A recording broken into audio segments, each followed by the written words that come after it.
এই আপু, তুমি তোমার জামাটা একটু ঠিক করে বসো তো, তোমার ব্রাই ফিতা দেখা যাচ্ছে। একদম চর মেরে সব কয়টা দাঁত ফেলে দিব বলে দিলাম। ফাজিল ছেলে একটা হয়েছিস, তাই না? আরে তুমি আমাকে মারছো কেন? আমি তো ভালো কথাই বললাম। দেখতে পাচ্ছ না এখানে পরিবারের সবাই বসে আছে? হ্যাঁ, আমি সেই জন্যই তো তোকে মারলাম। তুই আমাকে এইখানে এই কথাটা বললি কেন? আমার আড়ালে নিয়ে যেতে পারলি না? আমাকে আড়ালে নিয়ে যেতে পারলি না? তোর কি লজ্জা শরম কিছুই নেই? যাক বাবা, ভালো কথা বলতে গিয়েও আমাকে মার খেতে হলো। এখন আর কি করব? এই কথাটা বিড়বিড় করে বলতে বলতে নীল সেখান থেকে উঠে চলে গেল। নিজের রুমে গিয়ে ড্রেসিং টেবিলের আয়নার সামনে দাঁড়িয়ে নীল দেখতে পেল তার গালে হাতের 5টা আঙ্গুলের ছাপ স্পষ্ট হয়ে আছে। তখনই তার মা সেই রুমে আসলো আর এমন অবস্থা দেখে বলতে লাগলো, কে মেরেছে তোকে? কার এত বড় সাহস? 5টা আঙুলের ছাপ গালেতে স্পষ্ট বোঝা যাচ্ছে, বল আমাকে। না মা, সেরকম কিছুই হয়নি। আমি একটু বের হব, আমার বন্ধুর সঙ্গে এক জায়গায় যাওয়ার আছে। কথাটা বলেই নীল রুম থেকে বের হয়ে চলে যায়। তারপর রাতের বেলা বাড়িতে ফিরে আসে। সেদিন বাড়িতে আসতেই নীলা তার রুমে আসে আর তাকে বলে, সরি রে, তুই আমাকে ক্ষমা করে দিস। আসলে আমি তোকে এইভাবে মারতে চাইনি। তুই তো জানিস আমার বয়ফ্রেন্ডের সঙ্গে আমার ব্রেকআপ হয়ে গেছে, তাই মেজাজটা একটুও ভালো নেই। আই ডোন্ট মাইন্ড, তুমি এখন আসতে পারো। কেন রে? আমি এখানে থাকলে কোনো সমস্যা আছে নাকি? নাকি এখনই তোর গার্লফ্রেন্ড ফোন করবে? আমি সামনে থাকলে তার সঙ্গে কথা বলতে পারবি না। দেখো আপু, তুমি একদমই ফাইজলামো মার্কা কথাবার্তা বলবে না, কারণ তুমি খুব ভালো করেই জানো যে আমার কোনো গার্লফ্রেন্ড নেই আর প্রেম টেম করি না। কলেজে গিয়ে তো মেয়েদের সঙ্গে ফষ্টি নষ্টি খুব ভালোই করতে পারিস, আবার বলিস প্রেম করিস না। এটাও বিশ্বাস করতে হবে? দেখো আমি তোমার মতো নই, আজ এর সঙ্গে কাল ওর সঙ্গে প্রেম করে বেড়াবো। দেখো, এত প্রেম করা ভালো নয়। এটা ঠিক আছে যে আমার অনেক মেয়ে বন্ধু আছে, কিন্তু তাই বলে আমি প্রেম টেম কখনোই করিনি। কথাটা বলে শেষ করার আগেই নীল তার গালে ঠাস ঠাস করে আরো 2টা চড় অনুভব করে। কি ব্যাপার, তুমি আবার আমাকে মারলে কেন? সকালবেলা আমাকে মেরে তোমার আপত্তি মিটেনি? আচ্ছা শোন, জীবনটা তো উপভোগ করার জন্য, তাই না? তাহলে প্রেম করব না কেন? প্রেম তো হলো জীবনের একমাত্র উপযোগ্য বিষয়। আমি তোমাকে এসব কথা জিজ্ঞাসা করিনি। আমি বলেছি তুমি আমাকে মেরেছো কেন। অ্যাডভাইস নেওয়া আমি পছন্দ করি না, তুই আমাকে অ্যাডভাইস দিলি তাই মারলাম। আমি কি তোকে প্রেম করার জন্য না করেছি? তোর প্রেম করার ইচ্ছে থাকলে তুমি প্রেম করো, কিন্তু আমাকে কখনো এসব বিষয়ে কোনো কিছু বলবি না। না, আমার মনে হয় আমাকে দিয়ে প্রেম টেম ওইসব কখনো হবে না। কথাটা বলেই নীল নীলাকে কোনো কথা বলার সুযোগ না দিয়ে চুপচাপ রুম থেকে বের হয়ে চলে যায়। এইদিকে নীলা রাগে খটখট করতে থাকে, কারণ কেউ তাকে অ্যাভয়েড করুক এটা সে পছন্দ করে না, আর নীল সেটাই করেছে। নীলা সবসময়ই এই কথাটা চিন্তা করে, পরিবারের সবার চাইতে তার প্রাধান্যটাই বেশি, কারণ সে পরিবারের একমাত্র মেয়ে এবং বড় মেয়ে। কিন্তু নীল কখনোই তাকে তেমন গুরুত্ব দেয় না, পাত্তাও দেয় না, সে তার মতো করেই চলে। এদিকে রাতের বেলা সবাই যখন একসঙ্গে রাতের খাবার খেতে বসলো, তখন নীলকে কোথাও দেখা যাচ্ছে না। সেটা দেখে নীলা নীলের মাকে জিজ্ঞাসা করে, ছোট মা, তোমার ছেলে কোথায়? তোমার ছেলেকে কোথাও দেখতে পাওয়া যাচ্ছে না কেন? সে কি রাতের খাবার খাবে না? সে আমি বলতে পারবো না বাপু। আমি তাকে অনেকক্ষণ খেতে আসার জন্য বলেছি, কিন্তু সে বলল খাবে না। কেন, কি হয়েছে? তোমার ছেলের শরীর খারাপ করেছে নাকি?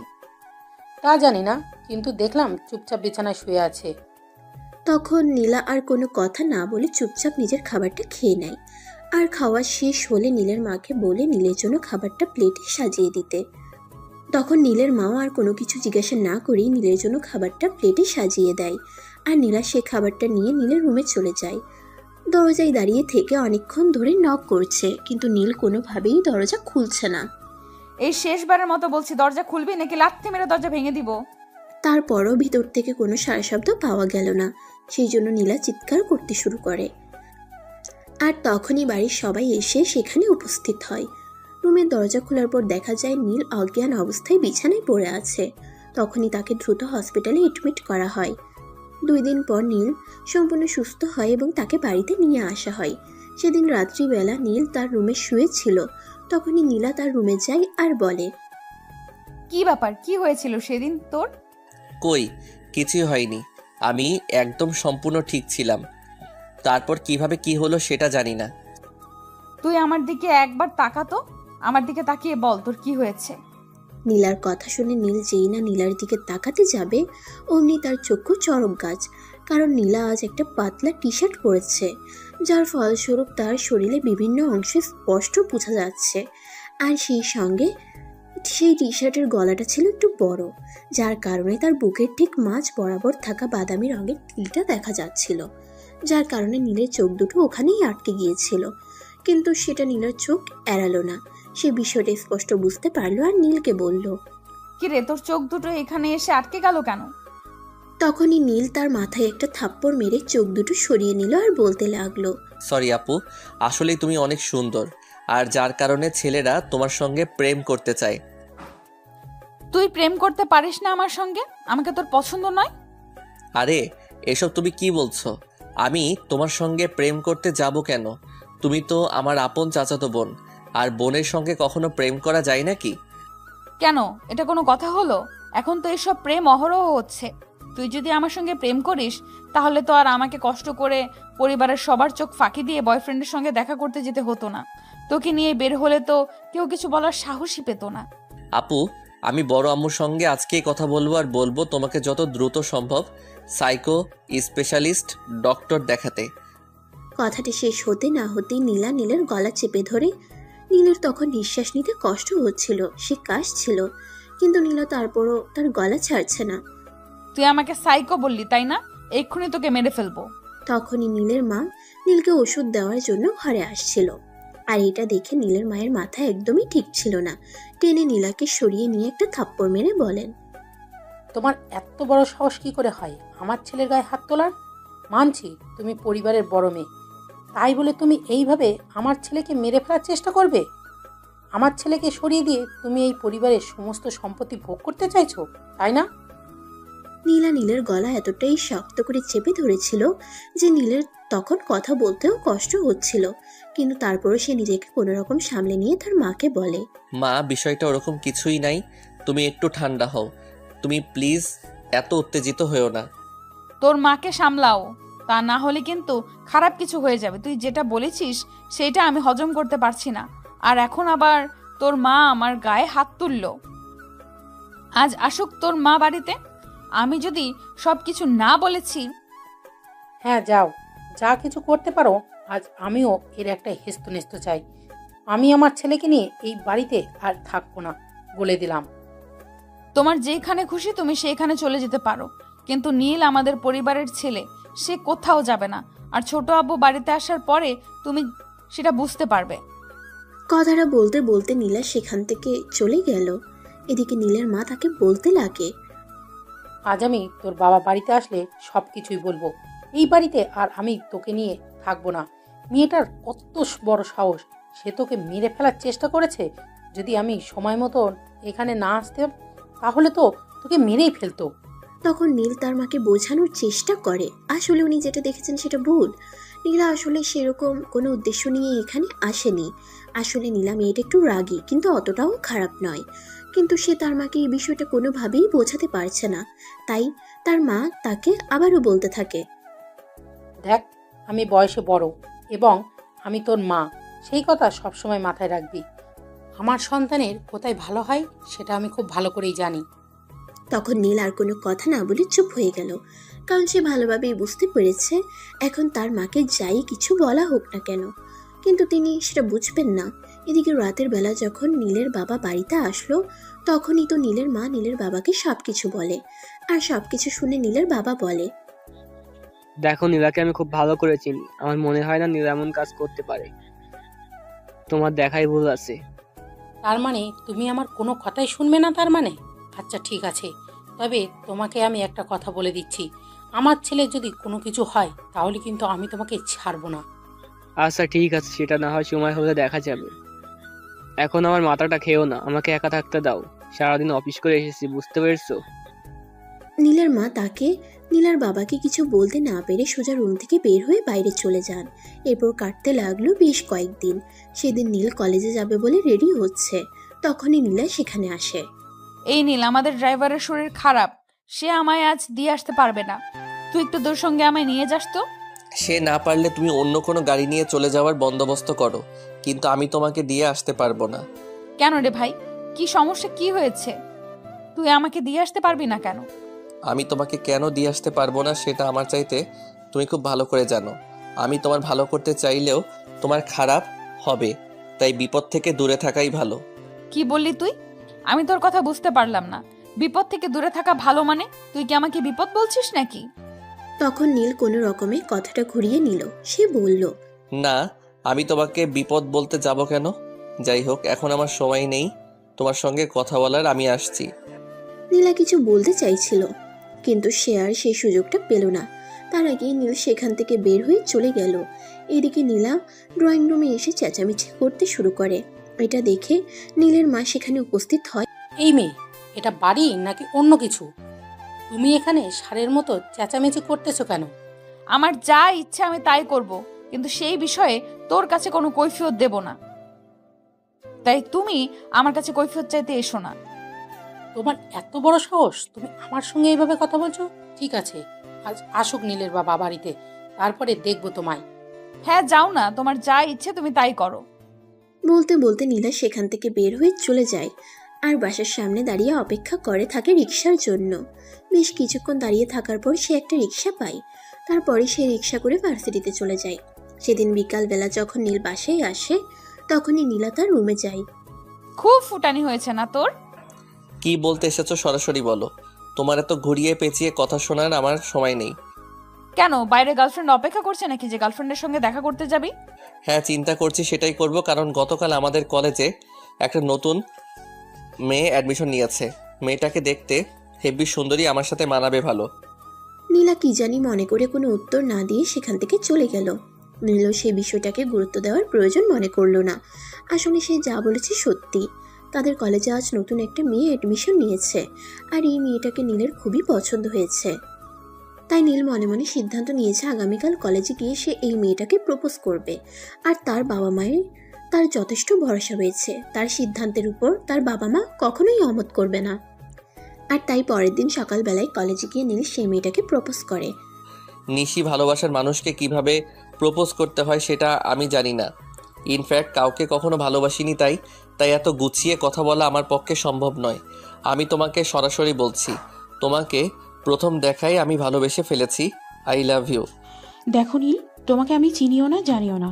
এর আগে কখনো তোমার সঙ্গে আমার পরিচয় ছিল না। তাই এভাবে হুটহাট করে সিদ্ধান্ত নেওয়া তোমার পক্ষে সম্ভব হলেও আমার পক্ষে কিন্তু মোটেও সম্ভব নয়। তখন নীল নীলার কাছে জানতে চাই তাকে এভাবে অ্যাভয়েড করার কারণটা কি। তখন নিশি নীলকে বেশ কিছু কথা বলে, আর সেই সব কিছু কথা বলার পর নীল তাকে নিয়ে বিনিয়ে তার সঙ্গে রিলেশনে যাওয়ার জন্য রাজি করিয়ে নেয়। তাদের দুজনের এই সম্পর্কের কথা নীলার কান পর্যন্ত পৌঁছাতে বেশি সময় লাগলো না। নীলা এই বিষয়টা শোনার সঙ্গে সঙ্গে প্রচণ্ড পরিমাণে ক্ষেপে যায়। তখনই সে এক মুহূর্ত দেরি না করে নীলের বাবাকে সবকিছু খুলে বলে। ঠিক আছে, দেখো আমি বিষয়টি বুঝতে পারছি। দেখো নীলা, নীল তোমার ছোট ভাই, তাই সে চাইলে কারোর সঙ্গে রিলেশন যেতে পারে। ছোট আব্বু, তুমি বাবা হয়ে নিজের ছেলের সম্পর্কে এই কথাগুলো বলছো কি করে? তোমার ছেলে একটা মেয়ের সঙ্গে রিলেশন করে, সেটা কি তোমার জন্য যথেষ্ট অপমানজনক নয়? আরে বাবা, আমি তো এটা বুঝতে পেরেছি না, এখানে অপমানের কি আছে? আসলে আমি কিছু বুঝতে পারছি না, তোমাদের মাথা মুন্ডু কিছু আছে নাকি সেটাও হারিয়ে গেছে। কথাটা বলেই নিজের ছোট আব্বুকে রাগ দেখাতে দেখাতে নীলা সেখান থেকে নিজের রুমে চলে আসে। আর মনে মনে ভাবতে থাকে, যেভাবেই হোক নীলকেই রিলেশন থেকে সরিয়ে আনতেই হবে। কারণ নীলের প্রতি তার লম্বা একটা ক্রাশ আছে। সেটা খুব ভালো করে জানে যে নীল তার আপন চাচাতো ভাই। তার উপর আবার তার চাইতে বয়সে ছোট, কিন্তু তার এসব বিষয়ে বিন্দু মাত্র মাথা ব্যথা নেই। সে বরাবরই এরকম, যখন যে জিনিসটা পছন্দ হয় তখন সেটা তার চাই। তাই তো সেদিন নীল সন্ধ্যাবেলা নিজের রুমে বসে স্টাডি করছিল। এমন সময় নীলা সেখানে প্রবেশ করে আর সঙ্গে সঙ্গে রুমের দরজাটা লাগিয়ে দেয়। সেটা দেখে নীল তাকে বলতে থাকে, কি ব্যাপার আপু, কি হয়েছে? তুমি আমার রুমে এসেছো কেন? এসেছো ভালো কথা, কিন্তু দরজাটা কেন বন্ধ করেছো? চুপ, একটাও কোনো কথা বলবি না। যদি একটাও কথা বলেছিস তাহলে কিন্তু আমি চেঁচামেচি করতে শুরু করব। আরে বাবা, কি হয়েছে? আমি তো সেটাই বুঝতে পারছি না। আর এখানে চেঁচামেচি করার কথা আসছেই বা কোথা থেকে, সেটা বলো। নিশি নামের ওই মেয়েটার সঙ্গে তোর কিসের এত মেলামেশা? তোকে কতবার বলেছি মেয়ে বন্ধুদের সঙ্গে সম্পর্ক রাখবি না। নিশি আমার বন্ধু নয়, সে আমার গার্লফ্রেন্ড, তাকে আমি ভালোবাসি। কথাটা শোনার সঙ্গে সঙ্গে নীলার রাগে আগুন হয়ে নীলকে বলতে থাকে, আর একবার যদি আমি তোর মুখ থেকে কোনো গার্লফ্রেন্ড বা মেয়ে বন্ধুর নাম শুনেছি তাহলে একদম মেরে তক্তা বানিয়ে দিব বলে দিলাম। আরে বাবা, ভার্সিটিতে তোমার বয়ফ্রেন্ড থাকতে পারে, তাতে কোনো সমস্যা নেই, কিন্তু আমি একটা গার্লফ্রেন্ড এত কষ্ট করে পাঠালাম আর সেটার দিকে তোমার নজর পড়ে গেল। তখন নীলা বলতে থাকে ওই সব দিকে নজর দেওয়া নীলের কাজ নয়, শুধু তাকে যেটা করতে বলা হয়েছে সে যেন সেটাই করে। আর তাই নীল তখন বলতে থাকে, দেখো, আমি তোমার নিজের টাকায় কেন সম্পত্তি নয় যে তুমি আমাকে সেইভাবে ভোগ করার করবে। আমি একটা মানুষ আর আমার নিজের একটা লাইফ আছে, আর সেখানে আমি কারোর কোনো মতামত গ্রহণ করতে ইচ্ছুক নই। কথাটা শুনে নীলা প্রচন্ড পরিমাণে ক্ষেপে যায় আর নীলকে ঠাস করে একটা চর বসিয়ে বলতে থাকে, একদম পাকা পাকা কথা বলার চেষ্টা করবি না। তুই খুব ভালো করে জানিস এভাবে পাকা পাকা কথা বলা আমার একদমই পছন্দ নয়। আমি তোকে যেটা করতে বলেছি তুই সেটাই করবি। বললাম তো, আমার নিজের একটা লাইফ আছে, সেখানে আমি অন্য কারোর কোনো কথা শুনতে রাজি নই। কথাটা বলার সঙ্গে সঙ্গেই নীলা নীলকে ধাক্কা দিয়ে বিছানার উপরে ফেলে দেয় আর সঙ্গে সঙ্গে তার বুকের উপরে উঠে বসে। তখন নীল চেঁচাতে শুরু করে, আরে এটা তুমি কি করছো? তুমি আমার বুকের উপর উঠে বসে আছো কেন? আমার তো নিঃশ্বাস নিতে কষ্ট হচ্ছে, মনে হয় আমি এক্ষুনি দম বন্ধ হয়ে মারা যাব। তুই এত সহজে মরবি না, তোর মরণ আমার হাতে। তাই আমি যেটা বলেছি তুই সেটাই করো, নয়তো তোর মরণ খুব কাছাকাছি চলে এসেছে। নীল নীলাকে নিজের বুকের উপর থেকে নামানোর জন্য অনেক চেষ্টা করছে, কিন্তু কোনোভাবেই পেরে উঠছে না। নীলা যেন তার বুকের উপর আরো শক্ত করে চেপে বসার চেষ্টা করছে। তাই নীল কোনো রকমে নিজেকে বাঁচানোর চেষ্টা করতে থাকে। শোন, এইভাবে মুচড়ামুচড়ি করে কোনো লাভ হবে না। আমি তোকে যেটা বলেছি তোকে সেটাই করতে হবে। নিশির সঙ্গে তোর কোনো সম্পর্ক রাখা চলবে না। আমি একটা কথা কোনোভাবেই বুঝতে পারছি না, আমি নিশির সঙ্গে সম্পর্ক রাখলাম নাকি রাস্তার কোনো পাগলির সঙ্গে সম্পর্ক রাখলাম, সেটা জেনে তোমার কী লাভ? আর সেই সম্পর্কটা ভাঙানি দিয়ে তোমার কী লাভ? আমার লাভ লসের হিসাব করার কথা আমি তোকে বলিনি। আমি তোকে যেটা করতে বলেছি তোকে সেটাই করতে হবে। তুই নিশির সঙ্গে কোনো সম্পর্ক রাখবি না, এইটাই ফাইনাল। তখনও নীলা নীলের বুকের উপর চেপে বসে আছে। নীল যেন দম বন্ধ হয়ে মারা যাবার উপক্রম শুরু হয়ে গেছে, কারণ নীলার শরীর স্বাস্থ্য মোটামুটি ভালো, আর এদিকে নীল একদম হ্যাংলা পাতলা একটা ছেলে মানুষ। তাই নীলার ওজন সহ্য করা তার পক্ষে একদমই সম্ভব ছিল না। নীলা আপু, তুমি আমার বুকের উপর থেকে নামবে নাকি আমি আমার আম্মুকে ডাকতে শুরু করব? তখন নীলা তার দিকে নিচে হয়ে ঝুঁকে বলতে থাকে, তোকে আমি কতবার বললাম আমার সঙ্গে বাড়াবাড়ি করে কোনো লাভ হবে না। আমি যেটা করতে বলেছি সেটাই করতে হবে। তখনই নীলের চোখ দুটি আটকে গেল নীলার বুকের মাঝখানে। বুকের ঠিক মাঝ বরাবর অনেক সুন্দর একটা ছোট্ট তিল। তখনই নীল নীলাকে বলে উঠে, আপু, তোমার জামাটা একটু ঠিক করো প্লিজ, তোমার ওই দুটো দেখা যাচ্ছে। তোকে দেখানোর জন্যই তো দেখাচ্ছি, দেখ না কত সুন্দর। ছি ছি আপু, এসব তুমি কি বলছো? আমি তোমার আপন চাচাতো ভাই, আমাকে এসব কথা বলতে তোমার একটু লজ্জা করছে না? এইসব ন্যাকামো আমার কাছে দেখাতে আসিস না তো, কারণ আমি তোকে কখনোই চাচাতো ভাই মনে করি না। একটু দে না আমায় আদর করে। নীল তখন নিজের চোখ দুটো বন্ধ করে নেয় আর চোখের উপর নিজের হাত রেখে বলতে থাকে, আপু প্লিজ, তুমি তোমার জামাটা ঠিক করো। বেশিক্ষণ এইভাবে থাকলে কিন্তু আমি নিজেকে কন্ট্রোলে রাখতে পারবো না, বলে দিলাম। কে বলেছে নিজেকে কন্ট্রোলে রাখতে? আমি তো নিজেই তাকে বলেছি আমায় একটু আদর করে দে, কিন্তু তুই তো নিজেই আমার থেকে দূরে দূরে থাকার চেষ্টা করছিস। কথাটা বলেই নীলা নীলের হাতটা টান দিয়ে একটু তার বুকের কাছে নিয়ে আসে। নীলের হাতটা যখনই নীলার বুকে স্পর্শ করতে যাবে, নীল তখনই কেঁপে উঠে বলে, আরে কি করছো কি তুমি? তখন নীলা নিজেই নীলের হাতটা ধরে তার বুকে চাপ দিয়ে ফিলিংস নিতে শুরু করে। নীল তখন চেষ্টা করা সত্ত্বেও নিজেকে সরিয়ে নিতে পারছিল না, কারণ সে তো একটা ছেলে, আর একটা মেয়ে যদি নিজের থেকে এভাবে তার কাছে এসে ধরা দেয় তাহলে সে কি করবে। নীলা নিজেই নীলকে বিভিন্নভাবে রোমান্টিক স্পর্শ করতে শুরু করে। এদিকে নীল যদিও নিজেকে তখনও কন্ট্রোল করার চেষ্টা করছে। এই, তোর মধ্যে কি পুরুষত্ব বলতে কিছু নেই নাকি? কেন, আমাকে দেখে তোমার হিজড়া মনে হচ্ছে নাকি, যে আমার মধ্যে পুরুষত্ব বলতে কিছুই থাকবে না? তোকে আমার যথেষ্ট সন্দেহ মনে হচ্ছে, কারণ তুই যদি সত্যি পুরুষ হতি তাহলে আমি এইভাবে নিজেকে তোর কাছে তুলে দেওয়ার পরেও তুই নিজেকে কোনোভাবে এতটা সেফলি কন্ট্রোল করতে পারতি না। দেখো আপু, এখন কিন্তু সত্যি বাড়াবাড়ি হয়ে যাচ্ছে। তুমি কিন্তু আমার পুরুষত্বে আঘাত এনে কথা বলছো, এখন কিন্তু আমি বিগড়ে যেতে বাধ্য হব। তখন নীলা নীলকে আরেকটু খোঁচা মেরে বলতে থাকে, তুই আর কি করতে পারবি বল? আমি নিজেকে তোর এতটা কাছে এনে দিলাম, তারপরেও তুই আমাকে একটু সুখ দেওয়ার চেষ্টা না করে উল্টো আর উল্টোপাল্টা কথা বলছিস, তাহলে তোর কাছে আর কি আশা করা যায়? সেই মুহূর্তে নীল তার শরীরের সমস্ত শক্তি একসঙ্গে করে নীলাকে ধাক্কা দিয়ে নিজের বুকের উপর থেকে সরিয়ে কোনো রকমে সেখান থেকে উঠে দাঁড়ায়। আর যেই না নিজেকে নীলের বাহুবন্ধন থেকে মুক্ত করতে পেরেছে, তখন আর সেখানে এক মুহূর্ত দেরি না করে রুমের দরজা খুলে বাইরে চলে আসে। সে নিচে আর এক মুহূর্ত না থেকে সোজা ছাদে চলে আসে। ছাদের এক পাশে নীল দাঁড়িয়ে ছিল, আর ঠিক কিছুক্ষণের মধ্যেই নীলার সেখানে আগমন হয়। কিরে, রুম থেকে এভাবে পালিয়ে চলে আসলি কেন? তুমি আমার এখানে কি করতে এসেছো? তোমাকে আর কত বলবো তুমি আমার থেকে নিজেকে দূরে রাখার চেষ্টা করো? আমি তো তোর থেকে নিজেকে দূরে রাখতে চাই না, আমি তো তোর কাছাকাছি থাকতে চাই। তুই কেন সেটা বুঝতে পারছিস না? যেখানে তুমি এটা খুব ভালোভাবেই জানো যে তুমি আমার আপন চাচাতো বোন, তারপর আমার চাইতে বয়সে বড়। সবচাইতে গুরুত্বপূর্ণ, তুমি খুব ভালো করে জানো আমি একটা মেয়ের সঙ্গে রিলেশনে আছি। তখন নীলা বলতে থাকে যেভাবেই হোক ওই মেয়ের সঙ্গে সম্পর্ক নষ্ট করতেই হবে নীলকে, তা না হলে নীলা যেভাবে পারে ওই মেয়ের থেকে নীলকে আলাদা করে নেবেই। আর সেই কথা শুনে নীল বলে, তুমি কেন এরকম করছো আমি সেটাই বুঝতে পারছি না। আমি একটা মেয়ের সঙ্গে সম্পর্কে আছি, আর এটাতে তোমার কি এত সমস্যা? বললাম না আমি তোকে আমার করে পেতে চাই, সেখানে আর কারোর উপস্থিতি থাকুক সেটা আমি চাই না।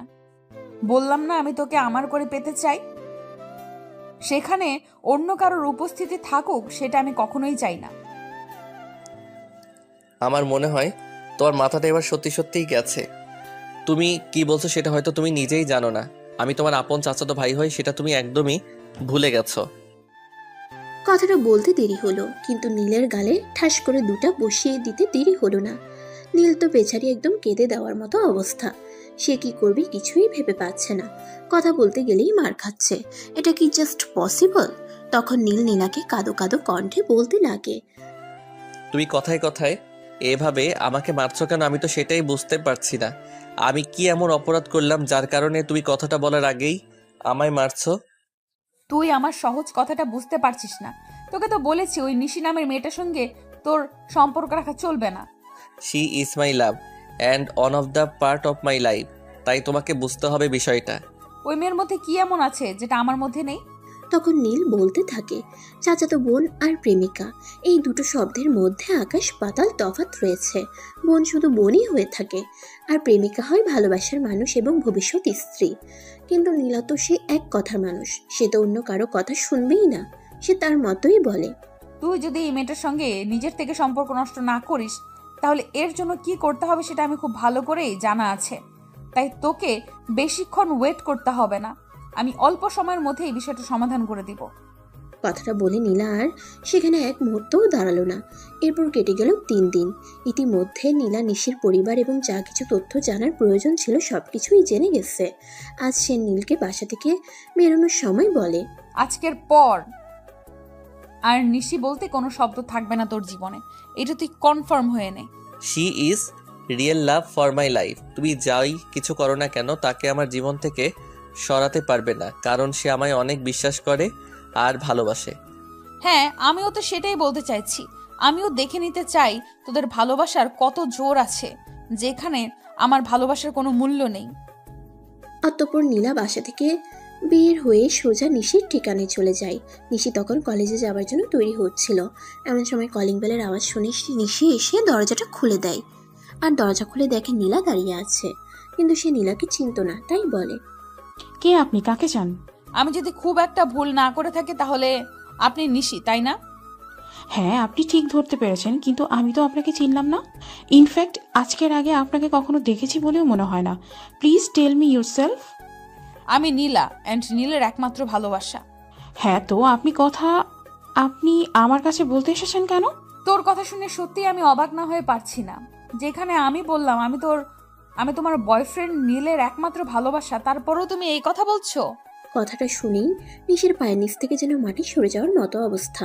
কিন্তু তারপরেও সে নিজেকে কোনো রকমে কন্ট্রোল করে নীলাকে বলে, আপু, আপনি এসব কি বলছেন? আপনার মাথা ঠিক আছে তো? আপনাকে তো দেখে মনে হচ্ছে না আপনি আমাদের বয়সী হন। আপনাকে দেখে আমাদের চাইতে বয়সে একটু বড় বলেই মনে হচ্ছে। কেন, আমি তোমাদের চাইতে বয়সে মারামারি কাউকে ভালোবাসতে পারি না নাকি? আমি তোমার চাইতে দেখতেও সুন্দর। কোনটা বলো? না মানে আপনাকে সেরকম কিছু বলিনি, কিন্তু নীল আমার ক্লাসমেট আর সে আমাকে ভালোবাসে, আমিও তাকে ভালোবাসি, আমাদের দুজনের মধ্যে একটা সম্পর্ক রয়েছে। কথাটা শোনা মাত্রই নীলা শুরু করে তার নাটক। সে নিশিকে দেখানোর জন্য যা যা এভিডেন্স এনেছিল সবগুলো নিশির সামনে পেশ করতে শুরু করে। এগুলো দেখতে দেখতে নিশির একদমই যেন পায়ের নিচ থেকে মাটি সরে চলে যাচ্ছিল। নিশি মাথা ঘুরে পড়ে যাচ্ছিল, কি করবে কিছুই বুঝতে পারছিল না। সে নিজের চোখের সামনে দেখতে পাচ্ছিল নীলার ঘনিষ্ঠ মুহূর্তের কিছু ছবি, আর সেই সঙ্গে নীলার প্রেগন্যান্সি রিপোর্ট। তখন আর কোনোভাবেই নিজেকে কন্ট্রোল করতে পারছে না।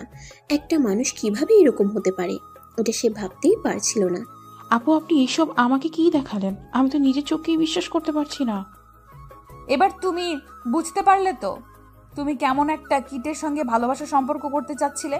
আমার পেটেও সন্তান, আর আমাকে এখন তো আর বোরিং লাগে বলে তোমার সঙ্গে সম্পর্কে আসতে চাইছে। প্লিজ বিষয়টা বোঝার চেষ্টা করো। আপনি আমাকে ক্ষমা করে দেবেন আপনাকে ভুল বোঝার জন্য। আসলে ভুলটা আমারই ছিল, আমি একটা নরকের কিডের সঙ্গে ভালোবাসার সম্পর্ক করতে চাইছিলাম। কথাটা শুনে নীলা মুখ চেপে হাসতে থাকে, কারণ সে তার প্ল্যান অনুযায়ী সাকসেসফুল হতে পেরেছে।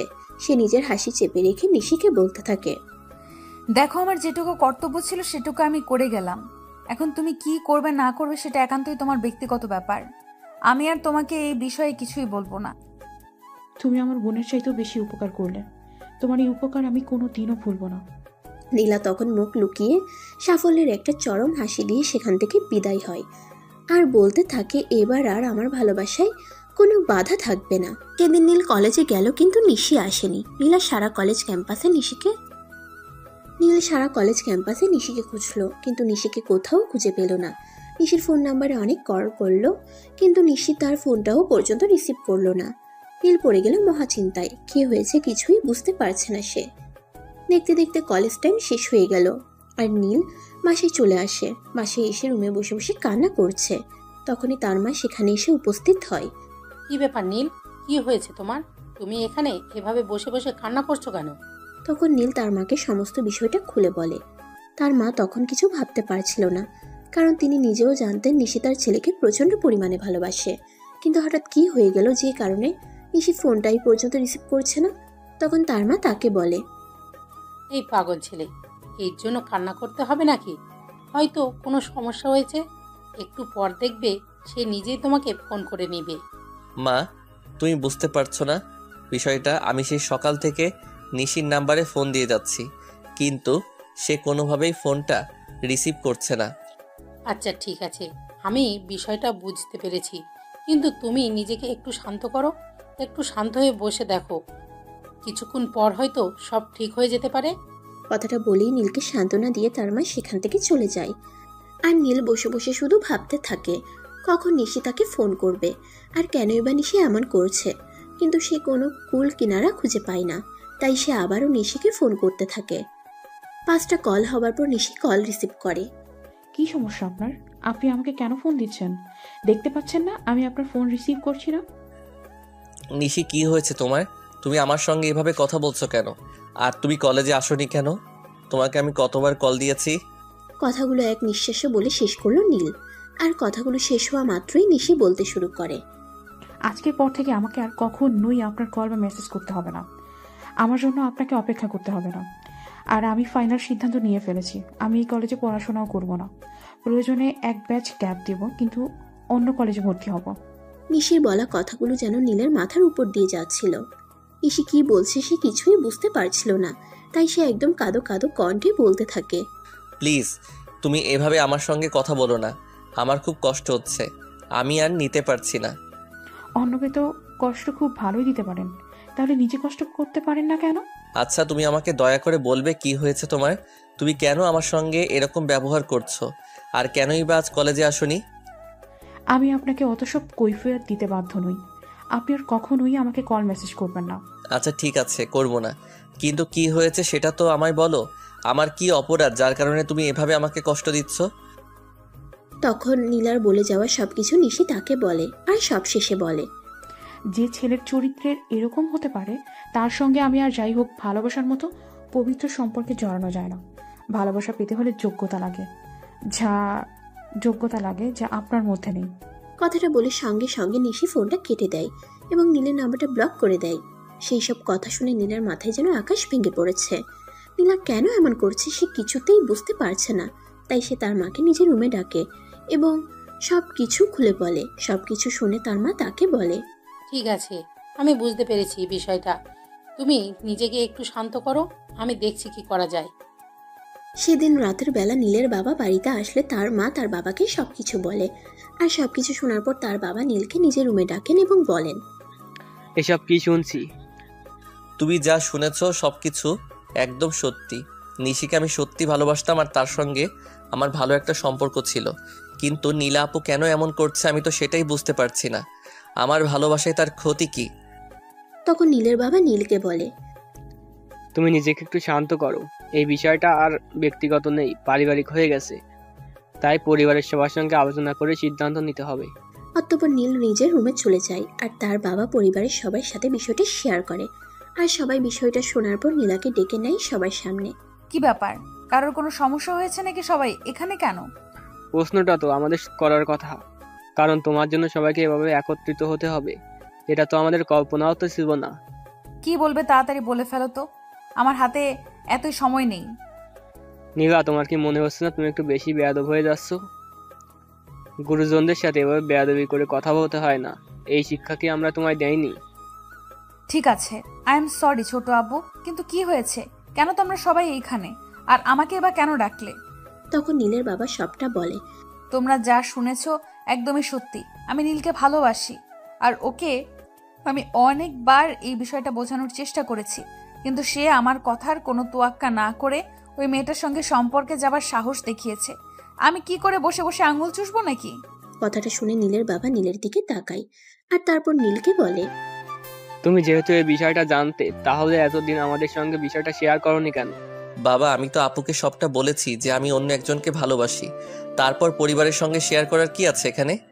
আচ্ছা, আমরা এখন কি করতে পারি সেটা তোমরাই বলো। বাবার এমন কথা শুনে নীল একটু রেগে যায় আর তার বাবাকে বলে, তোমরা সবকিছু শোনার পর এমন কথা বলছো কি করে, যেখানে নীলা আপু আমার এত বড় একটা ক্ষতি করেছে, তারপরও তোমরা বলছো তোমাদের কিছুই করার নেই? কি আর করবে? কেউ যদি কিছু করে তাহলে আমি যেটা বলেছি সেটাই করতে হবে, এর অন্যথা কিছুই হবে না এই বাড়িতে। তুমি কে গো যার কথা এই বাড়িতে সবকিছু হতে হবে? তখন নীলা সেখান থেকে নীলের সামনে গিয়ে দাঁড়িয়ে তার কানের কাছে মুখ নিয়ে বলতে থাকে, সবার সামনেই দেখিয়ে দিতে হবে নাকি বিয়েটা হওয়া পর্যন্ত অপেক্ষা করবি? তুই চাইছো এটা কি বলবে? আমি তো তোকে ছাড়া আর কিছুই চাই না। সেই কথাটা তোকে অনেকবার বলা আর বোঝানোর চেষ্টা করেছি, কিন্তু তুই যদি সব কিছু বুঝো না বুঝিস তাহলে আমি কি করব? নীল তখন কি বলবে আর কি করবে কিছুই ভেবে পাচ্ছে না। কারণ এই মুহূর্তে তার কি করা উচিত সেটাই তার মাথায় আসছে না। দেখো নীলা আপু, তুমি যেটা করেছো সেটাই কিন্তু ক্ষমার অযোগ্য অপরাধ, কারণ তুমি নিশিকে সব উল্টাপাল্টা বুঝিয়ে এসেছো। বেশ করেছি, যে জিনিসটা আমার সেটার দিকে অন্য কেউ হাত বাড়াক আমি কখনোই চাইনি, তাই আমি এই কাজটা করতে বাধ্য হয়েছি। তোমার কি একবারও মনে হচ্ছে না তুমি ভুল কিছু করেছো, কিংবা তোমার কি একবারও এর জন্য অনুতপ্ত হচ্ছে না? নিজের ভালোবাসাকে নিজের করে পাবার জন্য যাই কিছু করতে হোক না কেন তাতে আমার বিন্দু মাত্র আপত্তি নেই। তখন নীলা আরো বলতে থাকে, নীলকে পাওয়ার জন্য যদি তাকে 7 সমুদ্র 13 নদী পার হতে হয় সে সেটার জন্য প্রস্তুত। তার এইসব কথা শুনে পরিবারের মানুষ কি বলবে তারা নিজেরাই ভাবতে পারছে না। সবাই এখন সিদ্ধান্তহীনতায় ভুগছে। তখনই নীলা সবাইকে উদ্দেশ্য করে বলতে থাকে, কি ব্যাপার, তোমরা সবাই এভাবে চুপ হয়ে বসে আছো কেন? কেউ কিছু বলছো না কেন? আমরা কি বলবো আর আমাদের কি বলার আছে সেটাই তো বুঝতে পারছি না। তুমি যা বলছো আর যা করেছো এরপর আর কি বলার থাকে? দেখো, কাউকে ভালোবাসা অপরাধ নয়, আর ভালোবাসাকে পাওয়ার জন্য যাই কিছু করতে হোক সেটা অপরাধ নয়, তাই আমি সেরকম কোনো অপরাধ করেছি বলে আমার মনে হচ্ছে না। তারপর সবাই মিলে বেশ কিছুক্ষণ সময় নিয়ে চিন্তা করতে থাকলো এখন কি করা যায়। কারণ একদিকে নীল নীলাকে পছন্দ করে না আর অন্যদিকে নীলা নীলকে পাওয়ার জন্য যা ইচ্ছে তাই করতে প্রস্তুত। এখন যেটা করতে হবে সেটা হলো খুব ভেবে চিন্তে ঠান্ডা মাথায় সিদ্ধান্ত নিতে হবে, যাতে দুজনের থেকে কারোরই কোনো ক্ষতি না হয়। কিন্তু কি এমন সিদ্ধান্ত সেটাই তো কেউ ভেবে কুল কিনারা পারছে না। তখনই হঠাৎ নীলের বাবার মাথায় একটা বুদ্ধির উদয় হলো আর উনি সেটা সবার সামনে পেশ করলেন। একটা কাজ করলে খুবই ভালো হয়, তোমরা দুজন 1 মাসের জন্য একটা কাজ করলে খুবই ভালো হয়, তোমরা দুইজন 1 মাসের জন্য কোথাও থেকে ঘুরে আসো। দুজনকে দুজন দুজনকে সময় দাও, কাছাকাছি থাকো। এরপর যদি মনে হয় দুজন একসাথে থাকতে পারবে, তারপর আমরা কোনো এক সিদ্ধান্তে উপনীত হব। এই কথাটার কোনো মানেই হয় না বাবা। তোমার কি মনে হয় আমি এই মেয়েটার সঙ্গে কোথাও গিয়ে থাকবো আর এদিকে আমার ভালোবাসার মানুষ আমাকে ভুল বুঝবে? It's impossible. অপরদিকে নীলা তো এই কথাটার জন্য একদমই রাজি, তাই সে বলে, আমার কোনো সমস্যা নেই। আমি যদি রাজি আছি, কিছু সময় কেন আমি তার সঙ্গে অনেক সময় কাটাতে রাজি আছি, কারণ আমি যে তাকে সত্যিই চাই। তোমার লজ্জা করে চাচাতো ভাইয়ের সঙ্গে সময় কাটাতে চাও, তারপর আবার তোমার চাইতে বয়সে ছোট। এত ন্যাকামি করিস না, ন্যাকামি করো না। আমার একদমই ভালো লাগে না, কারণ তুই খুব ভালো করে জানিস তুই আমার চাচাতো ভাই, মায়ের পেটের ভাই নোস। তোর ভালোবাসার ক্ষেত্রে বয়স কোনো বিষয় নয়, সেটা আমি খুব ভালো করেই জানি। তাই আমাকে এইসব বিষয়ে কোনো জ্ঞান দিতে আসিস না। অতঃপর নীলা পরিবারের সবাইকে উদ্দেশ্য করে বলতে থাকে নীলার সঙ্গে যাওয়ার জন্য তার কোনো আপত্তি নেই। সেটা পরিবারের সবাই যেখানে যেতে বলুক না কেন সে সেখানেই যাবে, কিন্তু নীল তো এই বিষয়টা মেনে নিতে চায় না। সেখানে ঘুরতে যাওয়া তো অনেক দূরের কথা, আর সময় দেওয়া সেটা প্রশ্নই ওঠে না। তোমরা প্লিজ আমাকে জোরাজুরি করো না। আমাকে জোরাজুরি করে কোনো লাভ হবে না, কারণ জীবনে একজনকে ভালোবাসা যায়। আমিও জীবনে সেরকম কোনো অপরাধ করিনি যার কারণে আমার ভালোবাসার মানুষকে আমায় হারাতে হবে। আমার ভালোবাসার মানুষকে আমার পেতেই হবে, সেটা যেভাবেই হোক, যে কোনো পরিস্থিতিতেই হোক। নীলার মাথায় যেন আকাশ ভেঙে পড়ার মতো অবস্থা, কারণ সে পরিবারের কাউকে তার কথাটা বোঝাতেই পারছে না কেন যে পরিবারের সবাই এরকম করছে আর এভাবে কথা বলছে, সেটা কোনোভাবেই তার মাথায় ঢুকছে না। তাই সে মনে মনে ভাবলো এখানে কারোর সঙ্গে কোনো কথা বলে কোনো লাভ হবে না, যা করার তাকেই করতে হবে। কথাটা বলতে বলতে সে সবার সামনে থেকে বের হয়ে চলে গেল সোজা নিশিতের বাড়িতে। কিন্তু দুর্ভাগ্যের কথা বলা, সে অনেক সময় ধরে নিশিতের বাড়ির সামনে দাঁড়িয়ে কলিং বেল চেপে যাচ্ছে, কিন্তু কেউ দরজা খুলছে না। প্রায় 20 মিনিট পর নিশি এসে দরজা খুলে আর তাকে দেখেই বলে, আপনি এখানে এসেছেন কেন? নিশি প্লিজ তুমি আমার সঙ্গে এভাবে কথা বলো না। আগে আমার কথাটা শোনো, আমাকে একটু সময় দাও, আমাকে বলতে দাও। কি বলবেন আপনি? আমি তো আপনার কাছ থেকে কোনো কথাই শুনতে চাই না। আপনি চুপচাপ এখান থেকে বের হয়ে যান।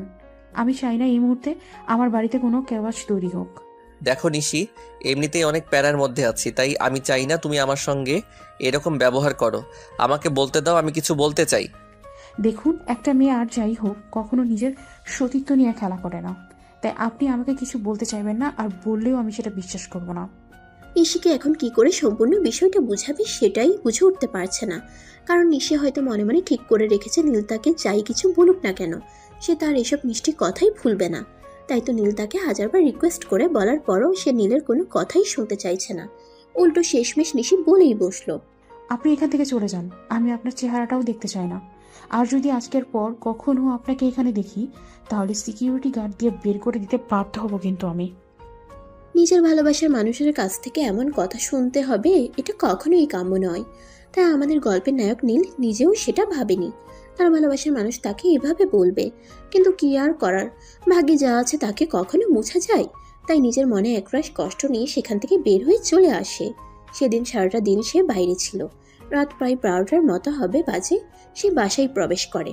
তার মা তখনও ড্রয়িং রুমে বসে তার জন্য অপেক্ষা করছিল। কি ব্যাপার নীল, এত রাত করে বাড়ি ফিরলে যে? তুমি তো কখনো এত রাত করে বাড়ি ফেরো না। কখনো এত রাত করে ফিরিনি বলে যে আর কখনো এত রাত করে বাড়িতে ফিরতে পারবো না সেটা তো কোনো হাদিসে লেখা নেই। আর আমি তো ছোট বাচ্চা নই যে আমার জন্য কাউকে টেনশন করতে হবে। নীল, আমার মনে হয় তুমি ভুলে গেছো মায়ের সাথে কিভাবে কথা বলতে হয়। এমন অসভ্যের মতো আচরণ কেন করছো তুমি? আই এম সরি মা, প্লিজ আমাকে ক্ষমা করে দাও। কিন্তু বিশ্বাস করো কিভাবে বলবো আমি সেটাই ভেবে পাচ্ছি না, কারণ এমন কষ্ট আমি কখনো পাইনি। দেখো, আমি তোমার মা, আমি তোমার কষ্টটা একটু হলেও বুঝি, তাই আমি বিষয়টা উপলব্ধি করতে পারছি। কিন্তু কি করব বলো, তোমার বাবার সিদ্ধান্তের ওপর তো আর কথা বলতে পারি না। তখন নীল আর কোনো কথা না বলে নিজের রুমের দিকে চলে যেতে চাইছিল, কিন্তু তার মা তাকে জোর করে খাবার টেবিলে নিয়ে আসে আর রাতের খাবারটা খাইয়ে দেয়। রুমে এসে বসে আছে অনেকক্ষণ হলো, কিন্তু কোনোভাবেই তার চোখে ঘুম আসছে না। তার কারণটা অবশ্য কারোরই অজানা নয়। এরকম টেনশন মাথায় থাকলে ঘুম আসবেই বা কী করে। বাসায় ফেরার সময় নীল 1 প্যাকেট সিগারেট কিনে এনেছিল, কারণ সে তার বন্ধুদের কাছে শুনেছে সিগারেট খেলে নাকি টেনশন কমে যায়। তাই সে ব্যালকনিতে গিয়ে একটা সিগারেট ধরায়। নীলের রুম থেকে খুব কাছে ছিল নীলার রুম। হয়তো নীলাও ব্যালকনিতে বসেছিল, তাই তার নাক পর্যন্ত সিগারেটের ধোঁয়ার গন্ধ চলে যায় আর সে তখনই নীলের রুমে আসে। কি ব্যাপার, তুই এখানে দাঁড়িয়ে দাঁড়িয়ে সিগারেট খাচ্ছিস কেন? আর বাসায় বসে সিগারেট খেতে তোর লজ্জা করছে না? তুমি যে নির্লজ্জের মতো আমার সামনে দাঁড়িয়ে কথা বলছো, তাতে তোমার লজ্জা করছে না? আমি কি নতুন বউ নাকি যে আমার লজ্জা করবে? আর আমি মনে হয় এমন কোনো কাজ করিনি, তাই আমার লজ্জা করার কোনো কথাই নেই। এত কিছুর পরও তুমি বুক ফুলিয়ে কথা বলছো কি করে? তুই বাসায় সিগারেট খাওয়ার সাহস পেলি কি করে? যেমন করে তুমি আমার ভালোবাসার মানুষের কাছে আমার নামে মিথ্যা কথা বলে এসেছো, ঠিক তেমন করে। আমি আমার ভালোবাসাকে পাওয়ার জন্য যা ইচ্ছা তাই করতে পারি, কিন্তু তাই বলে তুই এইভাবে বাসায় বসে সিগারেট খাবি, এটা তো হতে পারে না। এই শোনো, তোমার এসব হাদিস শোনার সময় আমার নেই। তুমি এখান থেকে যাও তো, আমি তোমার কোনো কথাই শুনতে চাই না। এই মুহূর্তে এখান থেকে বিদায় হও, আমাকে আমার মতো থাকতে দাও। যদি বলি যাব না তাহলে কি করবি? আর যদি বলি তোর ভালোবাসা পেতে মন চাইছে, একটু ভালোবাসা পেতে তোর কাছে এসেছি। এইসব কথাবার্তা শুনে নীলের মেজাজ ক্রমশ খারাপ হয়ে যাচ্ছে, কিন্তু নীলা সেটা বুঝতে পারছে কিনা সেটার কোনো বহিঃপ্রকাশ বোঝা যাচ্ছে না। নীলা তো দিব্যি তার মতোই রয়েছে, তাই নীলা আবারও বলতে থাকে, তুমি এখান থেকে যাবে নাকি যাবে না? আচ্ছা, আমি একটা বিষয় কোনোভাবেই বুঝতে পারি না, তুই কেন আমার সহজ কথাটা সহজভাবে নিতে পারিস না? আমি তো বললাম তোর ভালোবাসা পেতে মন চাইছে, তাহলে তুই কেন বলছি সেখান থেকে চলে যেতে? আমি তোমার মতো পাগল হয়ে যাইনি, তাই তোমার এসব কথা আমার মাথায় ঢুকছে না। তাই নাকি? আচ্ছা ঠিক আছে, আমি তোকে পাগল বানানোর চেষ্টা করছি, দেখি পারি কিনা। কথাটা বলা শেষ করার আগেই নীলা নীলের হাত থেকে সিগারেটটা টান দিয়ে ফেলে দেয়। তারপর আস্তে আস্তে নীলের দিকে এগোতে থাকে। সেটা দেখে নীল তাকে বলতে থাকে, তুমি কি এবার ফিল্মি স্টাইলে আমাকে কিস করতে আসবে নাকি?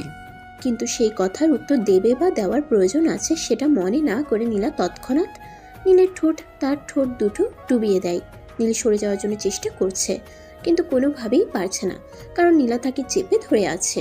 কিছুক্ষণ পর যখন নীল ছাড়া পেল তখন বলল, তুমি কেন করছো এরকম? আমাকে একটু মুক্তি দাও না। আমি তো তোমার থেকে মুক্তি পেতে চাই, একটু বাঁচতে চাই। আমাকে একটু স্বস্তির নিঃশ্বাস নিতে দাও। আমি থাকতে মনে হয় তোর সেই আশাটা কোনোদিন পূরণ হবে না, কারণ আমি তোকে কখনো মুক্তি দেব না। নীলা তখন বিড়বিড় করে আল্লাহর নাম জপ করতে থাকে আর বলতে থাকে, আল্লাহ, তুমি আমাকে এই দুজকের আযাব থেকে রক্ষা করো। আমি আর এসব কিছু সহ্য করতে পারছি না। আমি এখন আত্মহত্যা করতে বাধ্য হব।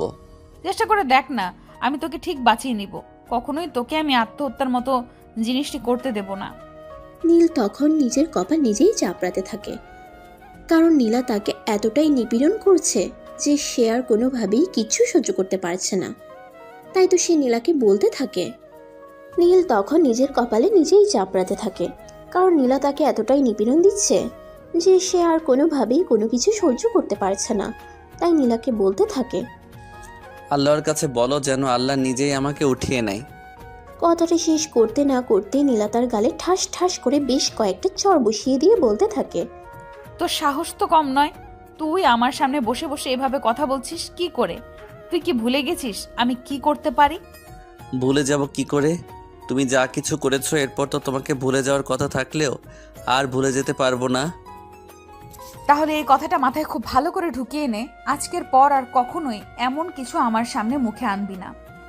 যদি মুখে এনেছিস তো আমি নিজের হাতে তোকে খুন করে ফেলবো। সে আর তুমি আমাকে নতুন করে কি মারবে? আমি তো মরেই গেছি, কারণ আমার জীবন থেকে ভালোবাসাই হারিয়ে গেছে। আর ভালোবাসাবিহীন জীবন মৃত্যুর চেয়ে ভয়াবহ। বলতে বলতে নিজের হাত থেকে সিগারেটটা ব্যালকনি থেকে বাইরে ফেলে দিয়ে নিজের রুমে চলে আসে আর বিছানায় বসে বালিশে মুখ লুকিয়ে কাঁদতে থাকে। তখন নীলা তার পাশে এসে বসে আর তার মাথায় হাত বুলাতে বুলাতে বলে, প্লিজ তুই এমন করিস না, তুই কাঁদলে আমার কলিজায় আঘাত লাগে। তোমাকে আমি শেষবারের মতো রিকোয়েস্ট করে বলছি, তুমি আমার সামনে থেকে চলে যাও। আমি তোমাকে আর সহ্য করতে পারছি না।